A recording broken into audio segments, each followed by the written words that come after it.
out. We're making Jay happy. Jay wants it live. We're about a minute to air on the radio show. Beautiful. And it actually says live this week. That's a bad sign. It did last week as well. It was 2 weeks ago that it didn't click in. So. Oh, really? Okay. Well, let's not talk about the technology. Because if it says live, it seems to be working, and we won't know when it'll fail. If it was failing already, at least we know how it's going to be failing. Yeah, but he's saying don't manifest failing. Do me a favor. I manifest failing. Rick, that's what I'm doing right now. 3 favors. All right, we're going. Put up your bottom third. Thanks. Thank you, Doug.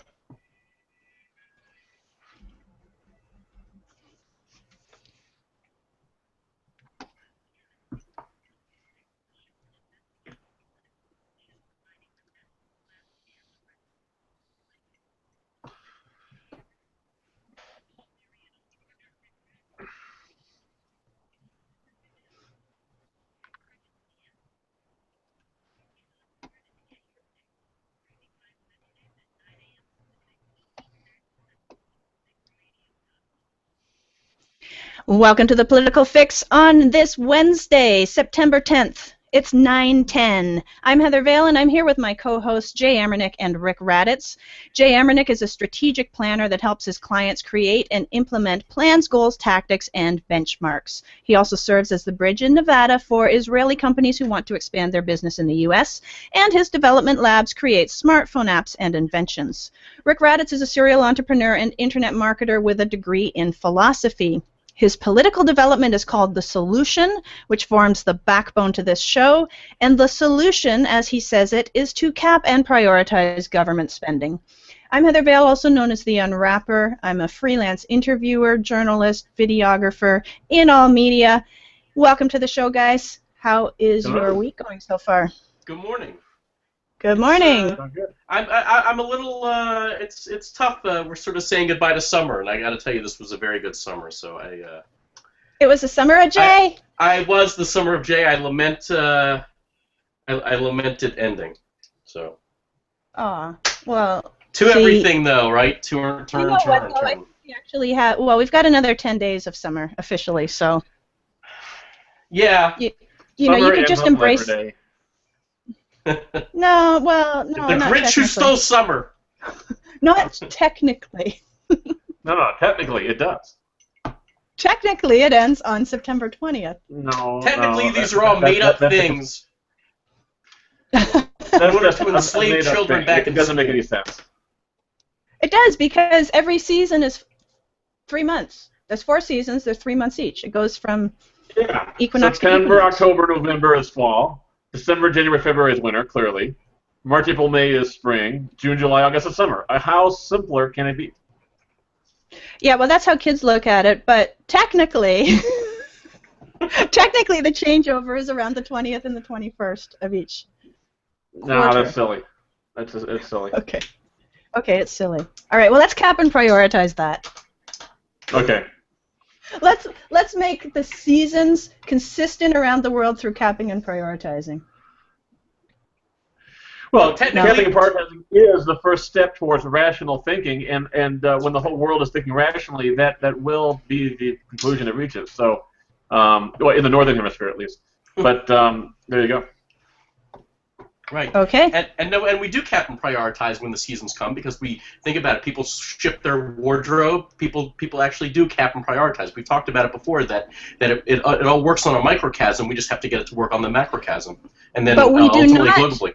We do not do that on September 1st. I have not put away my summer clothes. It's in Las Vegas. It's still 95 to 105 every day. We're going to be smoky out here till. Look. If you're going to bring fashion into this, the fashion industry has rules about what you wear after Labor Day. Not anymore. You're dating yourself. That goes back. No, it's just years. don't wear white after Labor Day. That's it. That's in the colder climates. That is not a rule in Las Vegas. No. It's not a rule. It's not a rule in Florida. It's not a rule in California. So, that was created for people who live in, like, Washington State and Michigan. So what you wear in Vegas stays in Vegas? No, what you wear in Vegas is irrelevant, as long as it fits the theme of whatever event you're going to. I think that's probably true. Okay, let's get on with the show. All right, so let's find out what cap and prioritize really is when you talk about the solution being capping and prioritizing. Okay, the whole idea is that we know that our government right now is fiscally unsustainable, okay? Because no matter how much it taxes from us, it wants to give us more, okay? So raising taxes cannot be the answer. Even if you tax everyone who's rich, government will still want to spend more. And so we need to have some kind of cap. But a cap's not politically viable. So the way to make it politically viable is to take what money is left after a sustainable cap and actually prioritize it. Not just argue about priorities, but actually prioritize it. Rank it from top to bottom, so all the most important spending is on top and all the least important spending is on the bottom.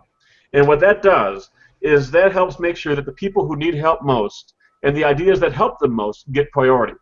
And as we reprioritize every year, we'll find better and better ways to use that purchasing power. And if you think prioritizing the budget is impossible, I understand that concern, but there are ways. And just real quickly, imagine if all the social spending at the federal level was block granted to the states. That would create 50 different experiments for how best to prioritize, and then we'd discover solutions. So that's cap and prioritize. It unites limits the right wants with the pursuit of fairness and social justice, equal opportunity that the left wants. Okay. Comments on that, Jay? No. It's as always. I still go with my analogy of the capping and prioritizing the wardrobe when the seasons change. Even though we don't, as more of a metaphor, because we don't actually do that anymore. I mean, yes, I have winter suits and things like that, but I'm not going to break them out till probably January here. Quite honestly. No, December. That's when it's going to get cold. December. Yeah, it gets a little chilly in December. Yeah.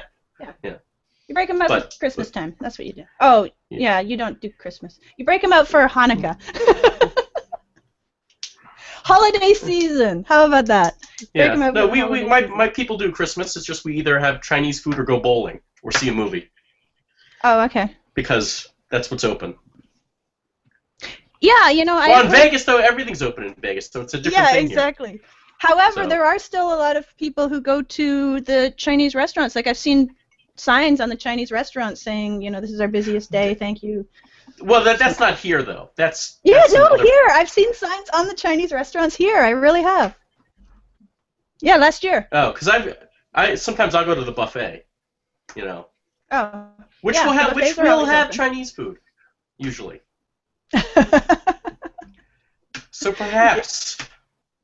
Welcome Buffets, to Jewish fast Christmas food and Days. demis. Yes. Yeah. All right. Okay. And that can't be the top story. There's no way that's the top story. What, fashion? What no, is Chinese food on... No, Chinese food is not the top story. No. All Do right. you want the top story? At this point, I'd love it. All right. Let's top story. Tonight, President Barack Obama will address the nation to outline an expanded military and political effort against Islamic State militants in Syria and Iraq, possibly including airstrikes in Syria. The president will also urge Congress to quickly give him authority to arm moderate Syrian opposition forces fighting President Bashar Assad. But administration officials say Obama will press forward with other priorities without formal authorization from lawmakers. That could include wide-ranging airstrikes in Iraq and perhaps Syria as well. Now, the president did ask lawmakers earlier this year for a $500 million train and equip program, but the plan stalled on Capitol Hill, and that was the end of that. Other elements of Obama's plan include increased support for Iraqi security forces, as well as military and diplomatic commitments from partners in Europe, the Middle East, and elsewhere. After an hour-long discussion with congressional leaders yesterday, the White House said Obama told lawmakers that he has the authority he needs to take action against the Islamic State militants.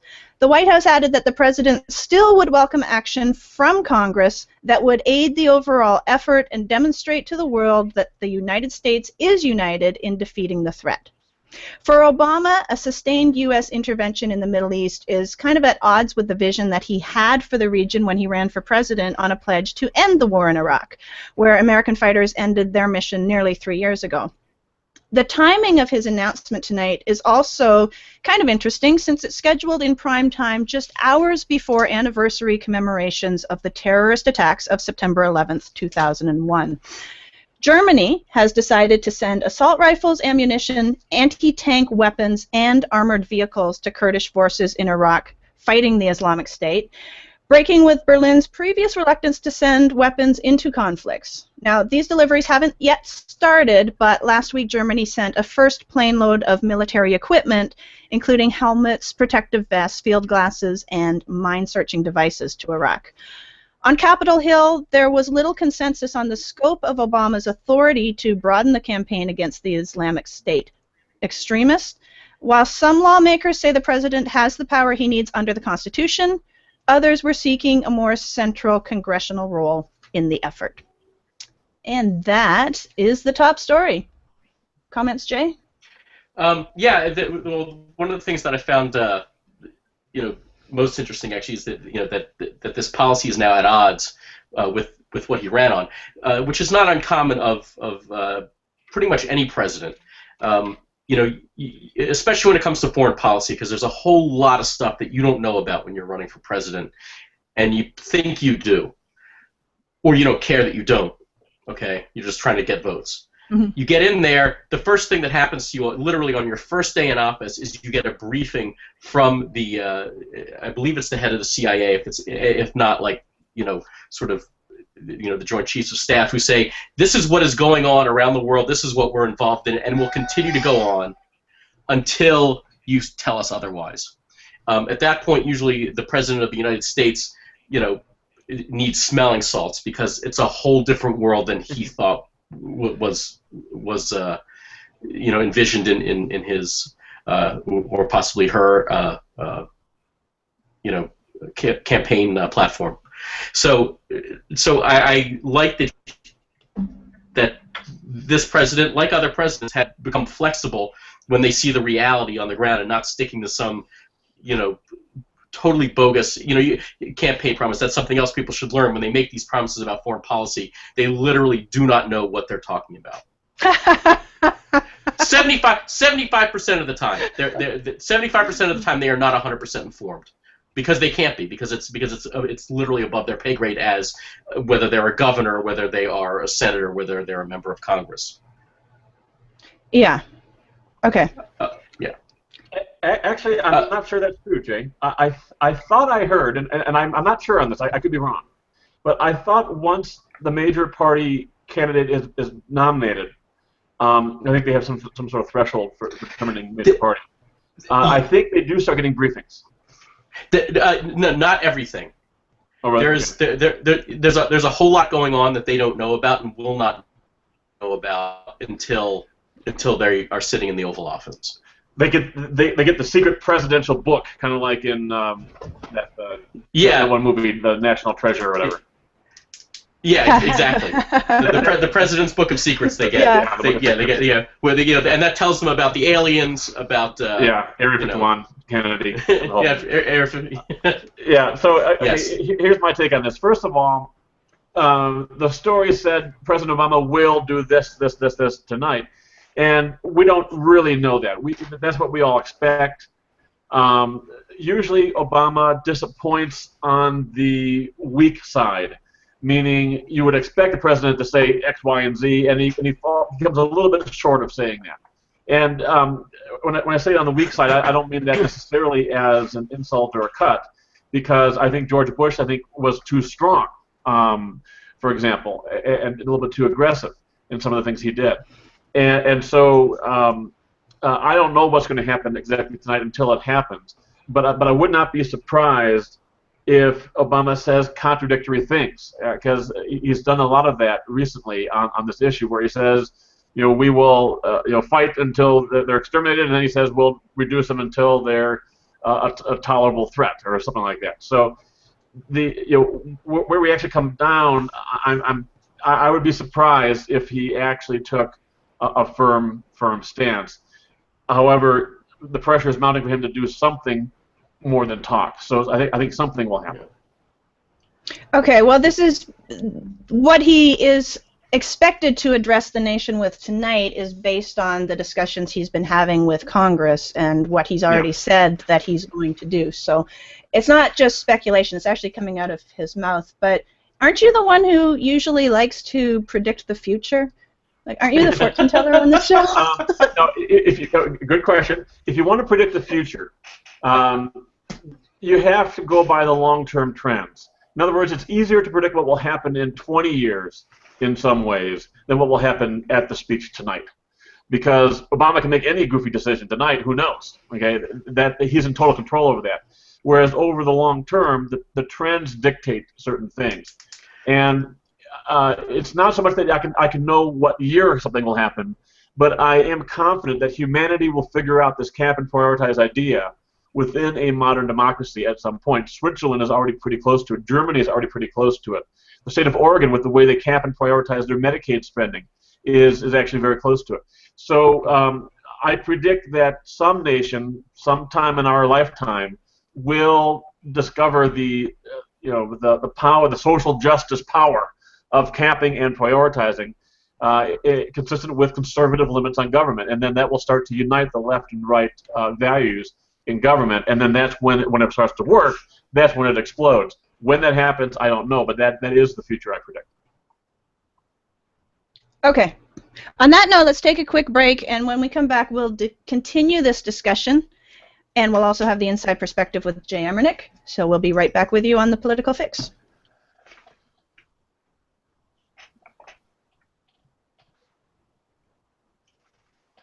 I was certain that you were going to pick all the new celebrities as a top story. But that's from like a week ago. Has that been going on that long? I don't know. And how do you cap and prioritize that? I mean, what is it? Do I want Kate Upton? Do I want Kate Hudson? What do I want? I mean, what am I looking for here? Is that how you cap and prioritize? I've only got a certain amount of memory on my computer. What do I do? Yeah. I don't know. Oh yeah, well no, seriously, they should. And I don't mean to make light of it because it's a terrible breach of privacy for these people. But no, but they should be capping and prioritizing. Like no pun intended. Why can't they? They should cap and prioritize what kinds of pictures they take of themselves, knowing that there's a cloud. Like they just released a movie about the cloud where the sex tape goes up into the cloud. Yeah. Like. This is not an unheard of concept where this sort of thing can happen. So no, but they tell when you sign up for all these things, they tell you, oh, it's completely secure and the blah blah blah and the FBI and the blah blah blah and the whole thing. So you think you're getting it's secure. So if whomever Kate Upton wants to send nudie pictures to her boyfriend, and does it in Dropbox. I mean, there are better ways to do it, quite frankly, but not that I've done it, but. I would suggest Dropbox is not the best way to do it. I don't know how they did it. I love Dropbox. No, they texted. If you're listening, Dropbox is one of my favorite apps. So don't. They texted it. Right. They. Oh. It went through iCloud. It was iCloud. Okay.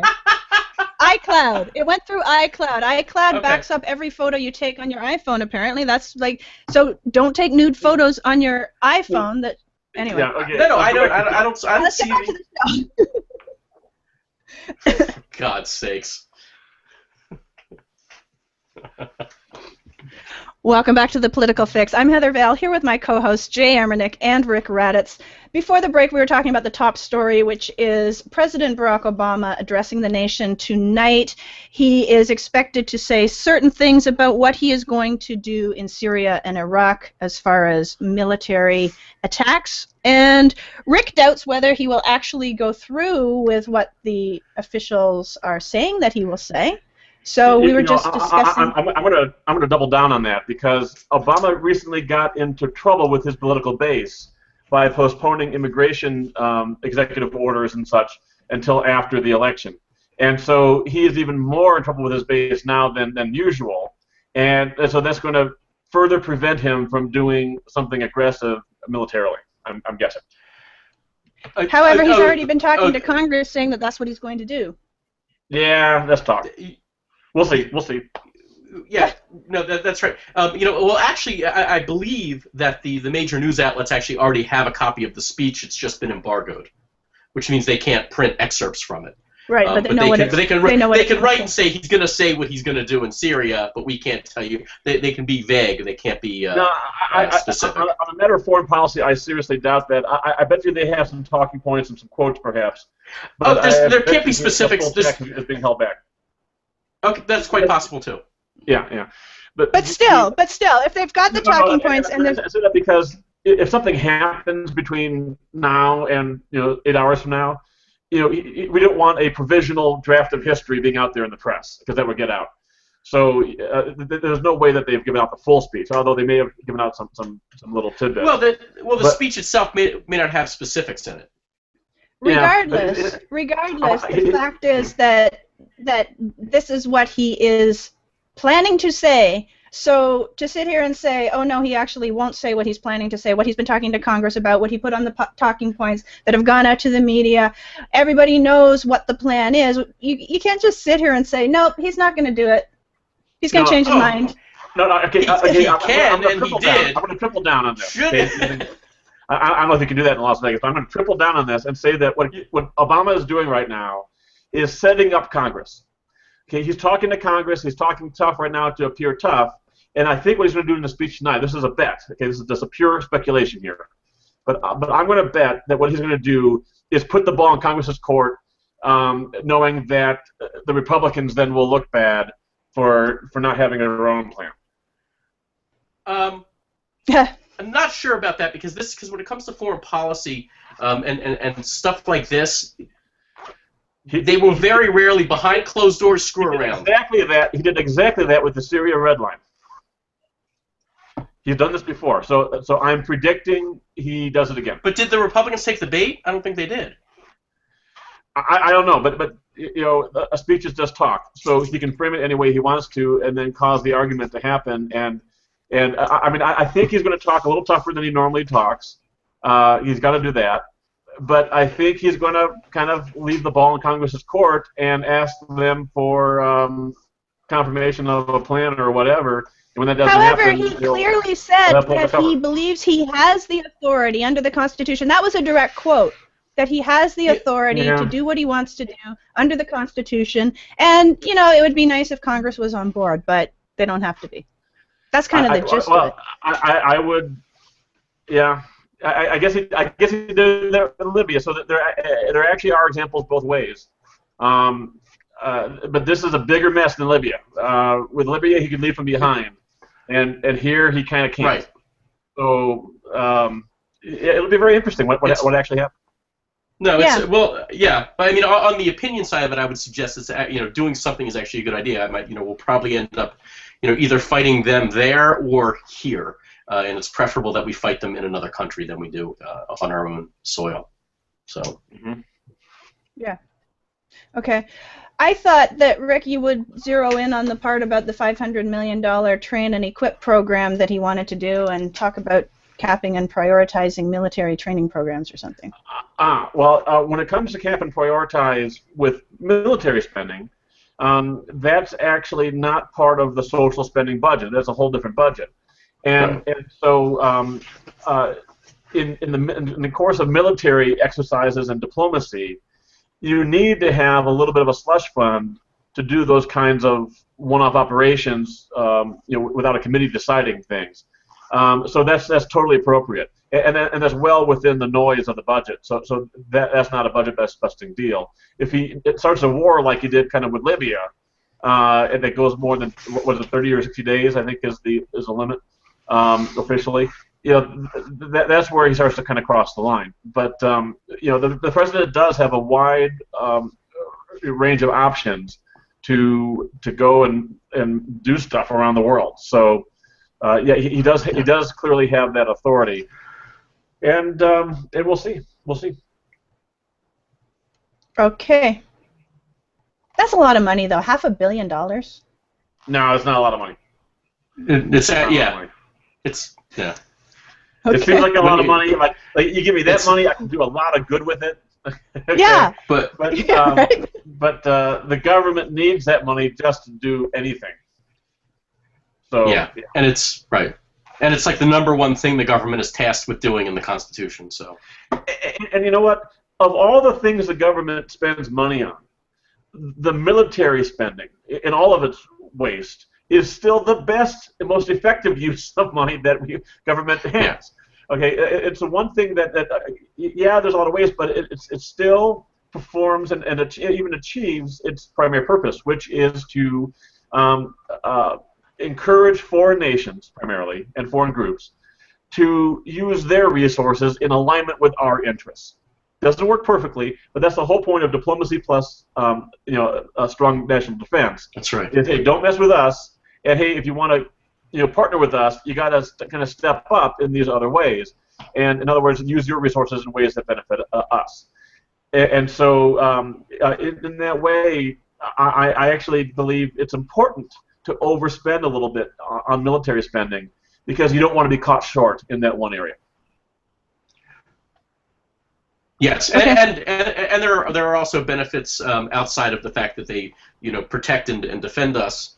But the R&D once it goes from what they call tactical to practical, gives us the laptop computer. It gave us duct tape. It gave us polarized lenses and a myriad of other things. So we benefit as a society from the R&D of military spending. Okay. Well, as long as we get our polarized lenses, then everything's cool. Well, no, that's one example. I try to Actually, assume you like your polarized laptop lenses computer. are cool. They are cool. Yeah, they are cool. Yeah. But I don't God's think, sakes. and I don't think you're arguing for this, Jay, but I don't think you can use any of those things as a justification for even a little bit of military action or investment or anything. You gotta.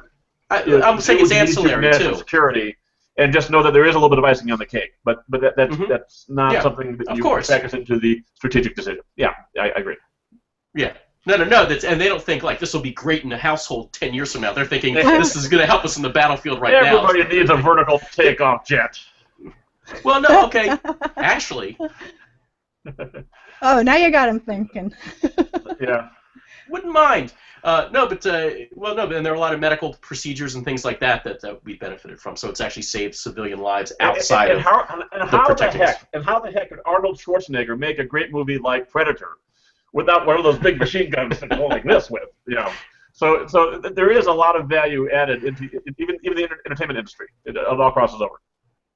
Yeah. Yes. Well, yeah, And actually, okay, but well- we have science fiction. If it's not, if it doesn't exist in reality, science fiction will create it anyhow. So it's not Right, like we but need a sometimes science- military for that. That's right, but sometimes science fiction spurs on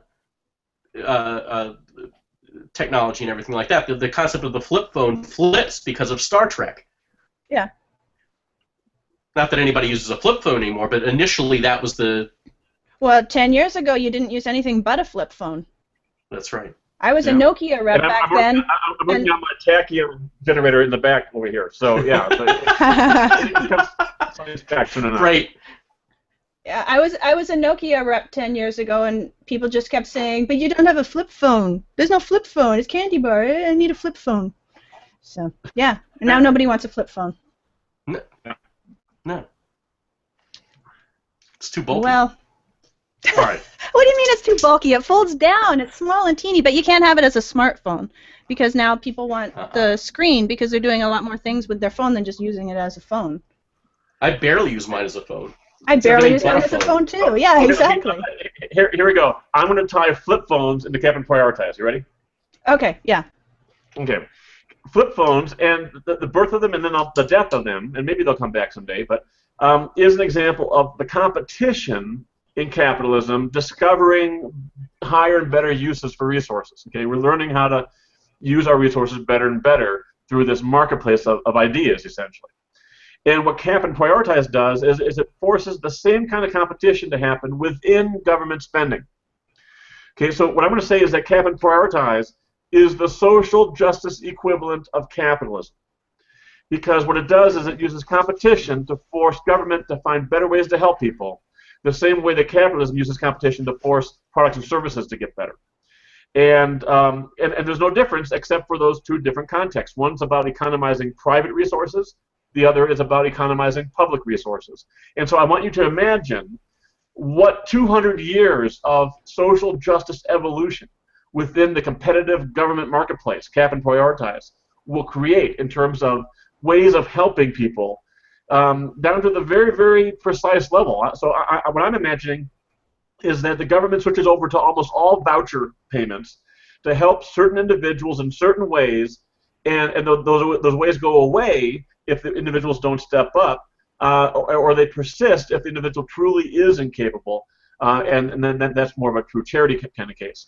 So that's what I predict is what we will arrive at after 200 years of this competition. Yeah, well, and I would also say that doing that will actually increase getting the right charity to the right people, because you'll have a better economy, so there will be much less fraud when it comes from people. Oh, I threw my back out, I should be on disability or whatever. You will have much less of that because like I said, the economy will be much better. It really does solve so many of our problems, and you will always have the people who are truly disabled and who truly cannot work and will need and should get the government assistance. The government should certainly ultimately take care of those who really cannot. And the end result of this, I would argue, is where we have a healthy, competitive nonprofit sector that now has trillions of dollars of funding or the equivalent in the future, all competing in their way to help people better and better and better, and prove that so that they get more funding, etc., or people choose them with their vouchers, and so it actually is consistent with free market principles. It's just a different type of marketplace. The marketplace will change, I think, for the better, because again, I think cap and prioritize will make us think more. It'll make us be smarter. So we will not be selling the sizzle. We will actually be selling the steak, which is important, because sometimes you buy the sizzle and the steak, quite frankly, sucks. But if you buy the steak, if you're selling the steak and people know exactly what it is, but it's more complicated. That's the issue.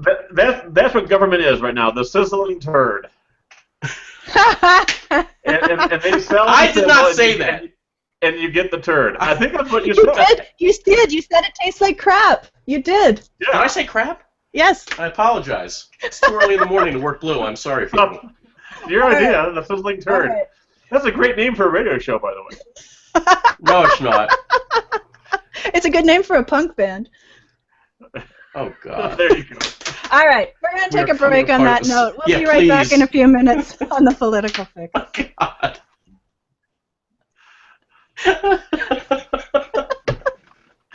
Oh, Jesus. Of course, now we're wondering how Jay knows what crap tastes like, but... Can I say crap on the air? Huh? Can I say that? I can say that, right? Can I say it? I can say it. We're on the internet, so we're not FCC. Okay. Yeah, but I normally wouldn't want to. You can say crap, just don't say the other word. Yeah, I know. Okay. Yeah, I thought crap is acceptable on even television, but I don't know if you want to keep it sort of clean and, for God's sakes. The sizzling turd. You've come apart at the seams here. Oh, for God's sakes. I can't even.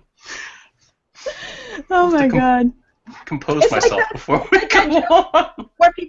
Where people put poop in a paper bag and then they set it on fire. I never did that. No, I've only seen it in movies, but they like to do it in the movies for some reason. Well, it's funny. But, they do it like as if because it's a the joke guy that comes out. It's funny does. because the guy comes out and he goes, "Oh, something's on fire." And he starts stomping on it and stepping on it. Meanwhile, I know it gets him every time. Yeah, No one ever says, "Oh, it's a bag of poop. I better not step on that." No, because you see something on fire and you immediately go to, "I've got to put this out." Most people don't carry, unless you're Batman, don't carry a fire extinguisher with you, in his utility belt. You just run and grab. Okay, grab a cup let's of go water back to the show. Yeah, now! Before the scintillating backstory deteriorates. Welcome back to the Political Fix. I'm Heather Vale here with my co-hosts Jay Amernick and Rick Raddatz. And I gotta say, if you're not watching the Hangout with the behind-the-scenes video, you're really missing out, because we're having some fascinating conversations during the break. One of them was about nude celebrities. One of them was about flaming turds. So, yeah. But we're back. We're back to the show. We're going to talk politics, and in fact, we're going to get Jay Amernick's inside perspective. Jay has a background working in government, so his segment includes an inside look on the workings of government. So take it away, Jay. Thank you. This week, this is more of a tactical, strategic concept for us moving forward, and it works in business, it works in anything, but it is simply this: it is pick the low-hanging fruit first, which means we steal our allies first, and then they will lead by example. And the best way to work on that, both in government and once CAP prioritizes a reality here in the U.S. with foreign allies as well. But it's basically you work from the inside out, and we start with all the moderates on the Republican side and moderates on the Democrat side, because they will be the ones who say yes, I'm for, they'll be the ones you'll be able to convince both, and they will have the credibility with their colleagues on their side of the aisle to get them to come over. So you work back all the way to as far right as you can go and as far left as you can go, and then ultimately I think the far left and the far right you may or may not ever get them. I don't know. But then there'll be the lone wolf out there, and that doesn't matter because you'll have a consensus of the majority, and the majority of the country will be behind cap and prioritize. And that's how it's going to work. Obviously, once it's reality here, we move to foreign countries. We're going to go to our closest allies and liberal democracies. Great Britain, Israel, Germany, who are already on the way. Canada, yes. Canada's actually going to be an interesting one because they I don't know if they're so much on the cap side of it, but we'll see. But the idea is we're not going to go to Mozambique or wherever first. Okay, well, look, in reality, there's always a cap. Well, no, not really, because they can always print. No, because they can always print more money. They don't just print money. I didn't say they do. I'm saying they can. No, but they've done it here. And they did it in what was the country? God, I have one of them. It was like a $10 trillion note from not Tangiers. Where was it? It was it was an African nation, but it literally wouldn't buy you a cup of coffee because they just kept printing money. It became useless. They make it worthless. Yeah. Right, but I'm saying that's what government can do. Okay, it's but it's clearly not a good idea. Canada doesn't do that. There's a cap. There's always a cap. You have to have a cap. Of course you do. But in reality, I think cap and prioritize already exists. To be honest, I don't think the government can run without doing it. No, they can and they do. They don't because they don't prioritize because they just throw it on. They just throw another bucket of it on the heap and then just add to the deficit. No, they do prioritize because people who want Medicare, Medicaid, people who want any kind of welfare, they have to apply. They have to go through a process. It's not just randomly, willy-nilly thrown out to everybody. It's prioritized. And it's capped. It's capped and it's prioritized. It's capped until they realize, oh my God, we don't have enough, and we have all these people who need it. And then they'll add more. Most government agencies, the way they work is use it or lose it. So at the end of the year, when their budget comes through and they're like, oh my God, we didn't spend 20% of it, let's quickly spend it on something stupid and then ask for more money next year. Or if they decide, you know what, there's actually no need for us anymore. You'd actually be surprised to know the government actually still pays, and I can't remember where it is, but they literally still pay for the Pony Express somewhere. They will not let any government agency die. It doesn't matter whether there's literally once it's it's in. Are you sure they're not just filtering that into the United States Postal Service? They are, but the Postal Service is still spending some money on the Pony Express somewhere. I don't remember. I can't remember exactly where it is or where or how it's done. Maybe there's a museum. Maybe there's a Pony Express museum. No, it wasn't a museum. It was like some place that Okay. All right, Rick, what do you think? Who, me? Yeah. Yes, you. Well, I would like to disagree with Jay always, if I can, because that makes for better radio. And sometimes I do agree with Jay. But this time, I'm not sure what the hell he really said there. I'm just totally confused. I said you work with the moderates first and work. Okay, if I got your point, Jay, it's that we need, if we're going to have cap and prioritize happen, it's going to happen because the moderates step up at some point. And then by stepping up, both extremes get what they want, even if they don't know it right now, and then we end up in a happier place. But that's the way you're predicting it happens. Is that correct? Yes. Well, not only that, what actually makes this novel is that usually moderates don't really take a big stand on a lot of things. They're usually not the ones on the floor of the House of Representatives or the floor of the Senate making these grand, big speeches about anything, unless they're in a leadership position. And very rarely do they get in a leadership position because of that. So this time, this is actually like a movement that's going to. Yeah, the times when the moderates finally do have political power, it's always, and it happens very often actually, but it's when the two extremes have locked themselves into extreme positions and they're not going to budge, and the country is held hostage. The debt ceiling debate is a good example of that. And then the gang of 11 or whatever number it is at that time comes in. They're the moderates typically. There's a few extremists that kind of go in there to kind of make sure that they're not being stupid about it. But that's the group that ends up negotiating the ceasefire. And It's not always a good decision, but that's when moderates have a chance, okay? And notice that it doesn't require another political party.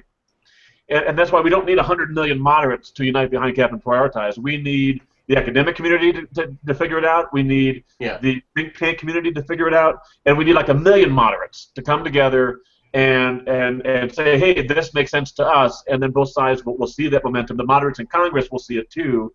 And the next time they end up being in the middle of negotiating, maybe that's what they propose. It could be as a baby step, like what they end up proposing is a blue ribbon commission to study cap and prioritize. In the meantime, we'll do this. And that's kind of what happened in the last debt ceiling debate with the sequester, as it was called. So that actually is a very, very likely scenario, and I agree with Jay. Now, Heather, to your point that you think government's already doing cap and prioritize, I can see why you think that, because clearly there's some limit. I mean, you can print up trillions of dollars, but the companies don't do that unless they've already made other mistakes. However, the limit right now in America, at least, is when moderate lefties start to vote for Republicans because they think the government's gone too far on the spending side, then clearly government has gone too far on the spending side. But the problem is that constraint on government spending has too high of a pain threshold. So that's actually why government is always spending more than it takes in, except when the economy is so overheated that money comes in faster than they can spend it, which happened in the 90s barely. So I'm going to say that, where was I? I lost my train of thought. You were explaining, because I said that there's already capping and prioritizing because there has to be.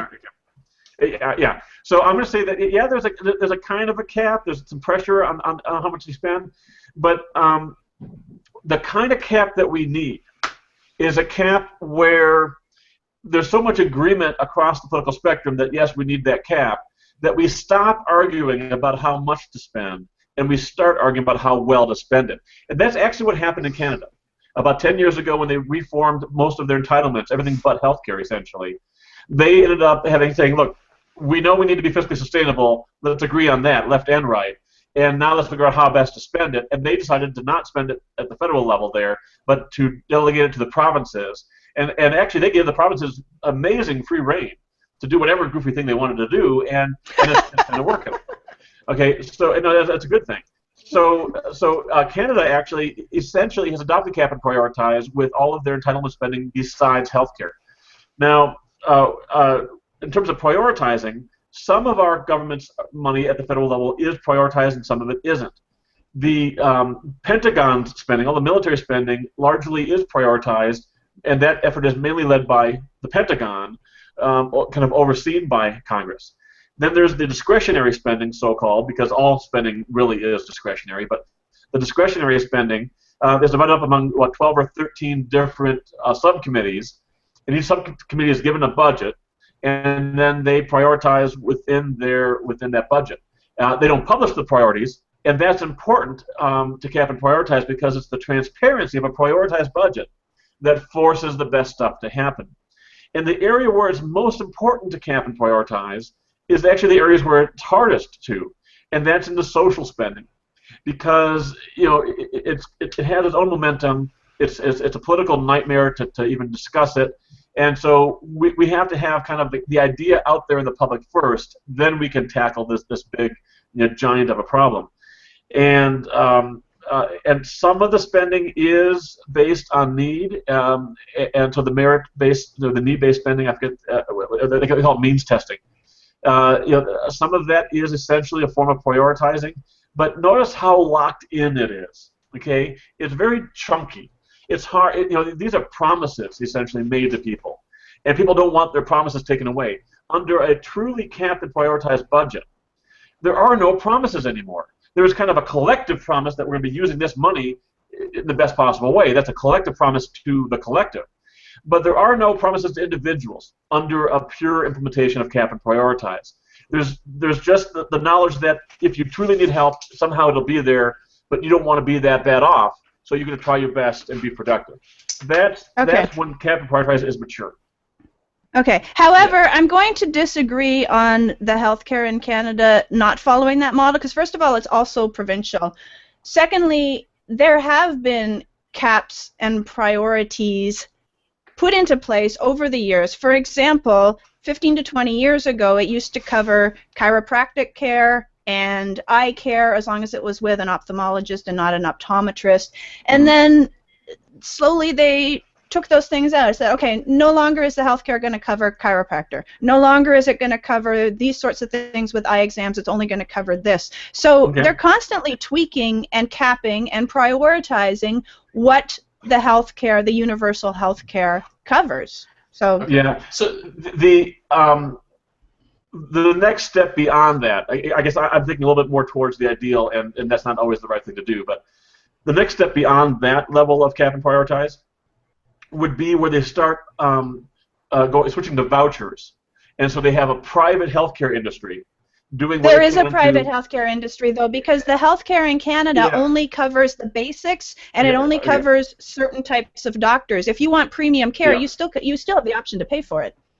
No, I hear you. What I'm saying is that there is only a private healthcare industry. There is no public equivalent, and not even for the little stuff.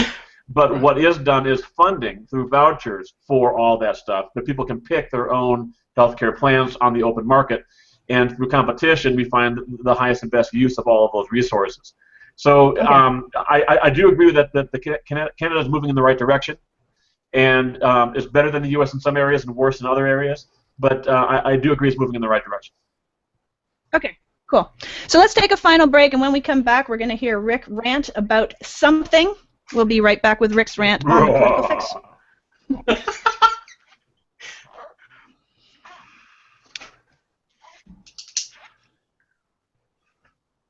Jeez. I bet he's going to rant about healthcare.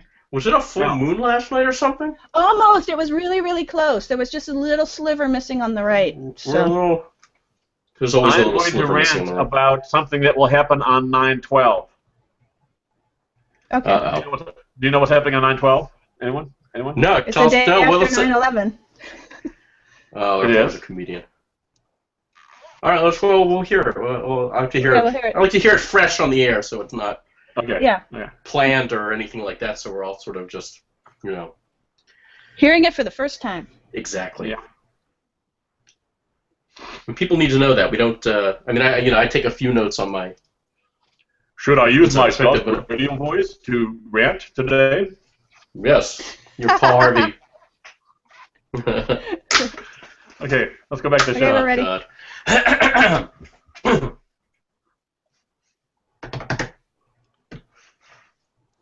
Welcome back to the Political Fix. I'm Heather Vale here with my co-hosts Jay Amernick and Rick Raddatz. And as promised, we're going to hear Rick's rant now. This is what we call affectionately the outsider perspective, because we already had the insider perspective with Jay. Now we're going to hear what a complete outsider to government intricacies has to say. And it's always interesting. So take it away, Rick's rant. I think I need a theme song, kind of like on the Late Show or whatever, where they have they have the little bits. They have like a little bit of music that goes along with the intro to that little segment. I think I need like a Rick's Rant theme song. No, not that. Whatever. Okay, my rant today is about something that's going to happen in 2 days. Okay, 9/12 has nothing to do with 9/11. Okay, this is 9/12, and on 9/12 there's a movie coming out called Atlas Shrugged Part 3, okay? And so they don't have a whole lot of budget to promote this film. And each time, this is Part 3, and each time they've gone, they've had to hire less and less expensive actors because their budget's gone down. So I don't know where they got this cast from, but to whatever extent they have, all of these people who believe in the Atlas Shrugged philosophy of a woman called Ayn Rand. Some people call her Ayn Rand, but it's Ayn Rand. The people who believe in this philosophy, they call themselves objectivists, okay, because they believe they have an objective view on human conflict and how to properly structure it. And basically, they think capitalism is the thing, and anything you do beyond that is theft. And so the government is largely theft, and it should just protect us from each other and maybe from foreign countries and have some courts, and that's it. Okay. That's their ideal. And so my rant is that these objectivists are so confident that they have the right answer, the ideal answer, and they're making the same mistake that communists make. Okay? See, all capitalism can do is properly structure or attempt to properly structure individuals trading with other individuals. Don't steal, trade. Okay? That's what capitalism does. It's about individual resources or private resources. And that's not the only moral system that exists, because individuals act in other ways. Individuals vote. Individuals seek political power. Individuals are all over the rest of the world causing problems for us. And then there's future individuals that we care about too. So there's all these other ways in which individuals make decisions, or that we care about individuals, that capitalism itself doesn't solve. And the objectivists don't get this, not at all. And so that's why we have to not just do capitalism, we also have to do democracy or some form of it. We have a constitutional compound democratic republic. We have to do national defense and diplomacy. And the objectivists get that, but they kind of view that as kind of this other thing besides capitalism. Really, it's all the same thing. It's all about preventing force. But we also have to figure out how to stop voters from abusing their force. Voters have force. And the objectivist answer is that voters should just be educated. They should be smart enough to know not to vote for government to do these things. But since when does educating individuals to act better work? That's what the communists think can happen. We can educate people to act better in production and replace capitalism. No, you can't educate people. Imagine if you tried to educate politicians so that they'd act better, thinking that education alone could work. Or imagine thinking we could educate foreign nationals, ISIS members. We just need to educate them more. They're not educated enough. They'd act better if only they were educated. That's silly. So why would an objectivist think that you can educate voters? It's insane. This is my rant here. It's insane. Okay? The way we have to handle voter ambition, voter force, is the same way we do with capitalism, democracy, and defense. We have to set limits, i.e. a cap. And within those limits, we have to have some sort of competition. In this case, a prioritized budget. And capitalism is a free market. In democracy, it's about free speech, where ideas compete. In defense, it's about diplomacy, where we make our needs transparent to our allies and our foes. And so cap and prioritize is the philosophical peer of capitalism. And yet objectivists would smell social justice, being pursued by the government, and they'd run away from it and deny it. And they're absolutely wrong. And this is all about what's happening on 9/12, Atlas Shrugged Part 3. Okay.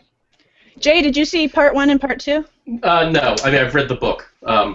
It's sort of it's almost like the 1984 of capitalism, in its own way. I think Ayn Rand is quite articulate, quite brilliant, quite interesting. I don't agree with her obviously on everything, but and I agree that the movie has like sort of from what I've seen, less and less people are seeing it, and I mean the book itself it's like 1,000 and some pages or something. She was it's not it's not the kind of thing I'm going to jump into and read again. But yeah, again this goes, we've talked about this before about sort of ideologues going too far and doing this zero tolerance thing. A lot of the objectivists believe that the roads in the United States should be privatized, so you pay a toll if you want to use it, or water. It wouldn't be a public utility. You'd have to like go to some, basically, we've been down this road before. This is how we ended up with these like robber barons. They're gonna hold the world's resources, and they're gonna make you pay through the nose for them. I mean, it's a very, that when they take it too far, it's a very bad idea. I mean, I agree with Rick. Hey, Heather. Yeah. Heather, I have a question for you. Okay. So I do this whole emotional rant thing. Rah, rah, rah, rah, for many minutes. Yeah. And then after I'm done, what do you do? Say, hey, Dave, have you seen that movie? No.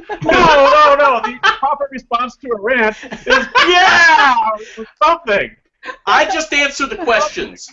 I just answer the questions that I'm asked by the unwrapper. I know better than to defy the unwrapper.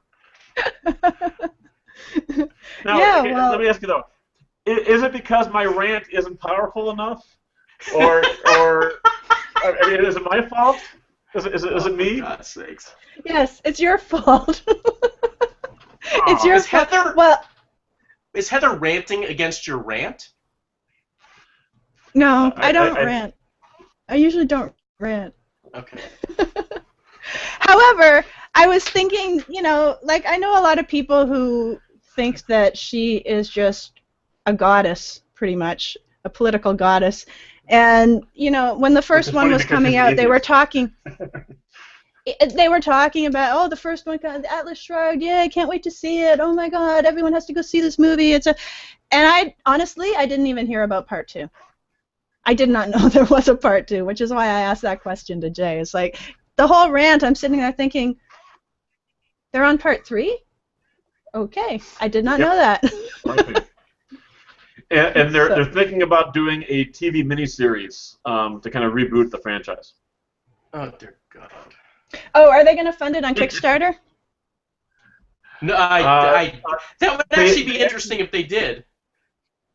What? Yeah, they actually did fund the marketing on Kickstarter for this. Did they really? I was joking. I was seriously joking.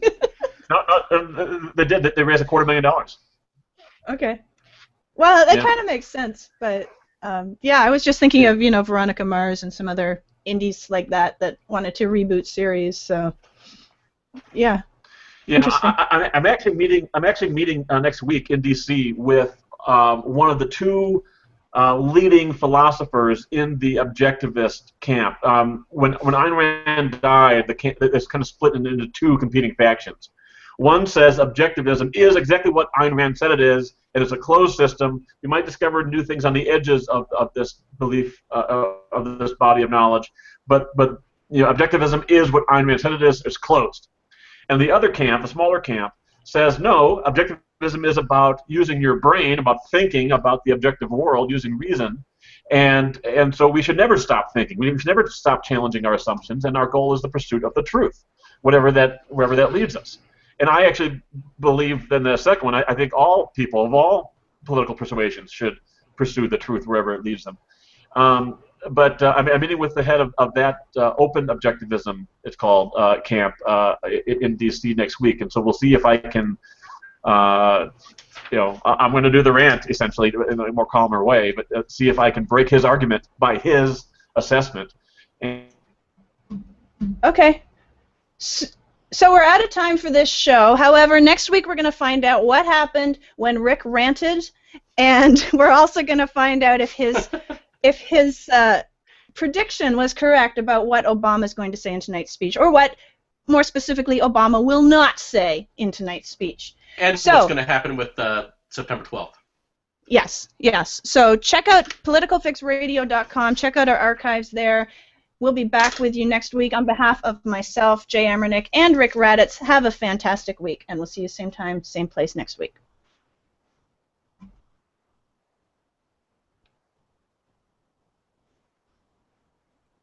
I think we lost Rick in the middle. I think we lost him all around. He's frozen on the Hangout. Yeah, he's frozen. Yeah. All right. Well, thanks, Doug.